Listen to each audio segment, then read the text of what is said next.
श्री भिकल्या लाडक्या दिंडा कला लोकसंगीत।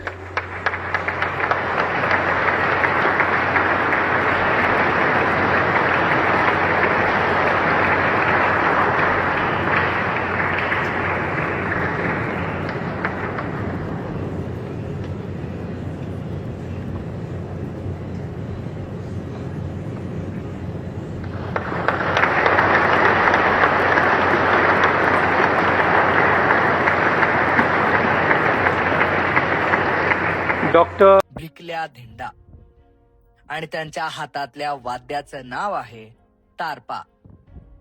तारपा हे पारंपरिक वाद्य वाजवणाऱ्या भिकल्या धिंडा यांना पद्मश्री पुरस्कारानं सन्मानित केलं जाणार आहे।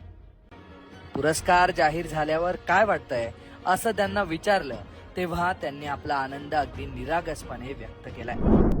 चांगला वाटत, कसा वाटत, चांगला मन समाधानाला। हातात अजून दिला नाही पण मन समाधान झाला। कधी ना कधी तरी मिळणारच आहे, हे माझा भाग्य समजा। किती वर्षापासून तुम्ही मी बारीकच्या म्हणजे 10-12 वर्षापासून गाई चारायला लागलो, तेथून तर मी गुराशी माझा वाद्यच चालवा असा हे वाद्य वाजवायचा। म्हणजे शरीर पण चांगला आणि मन समाधान होय।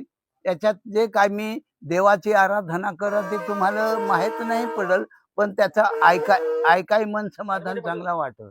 किती किती कशाने हे तयार केलं जातं? काय हे माडाचं पात आणि हे बंबू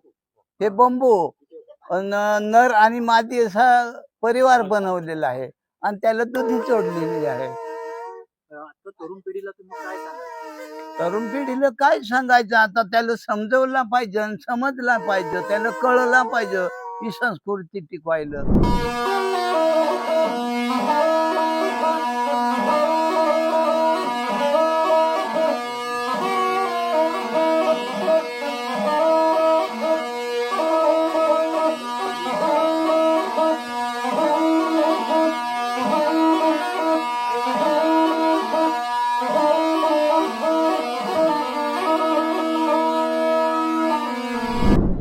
भिकल्या धिंडा यांच्या तारपाचा आवाज भारतासह इतर देशांमध्येही पोहोचलाय।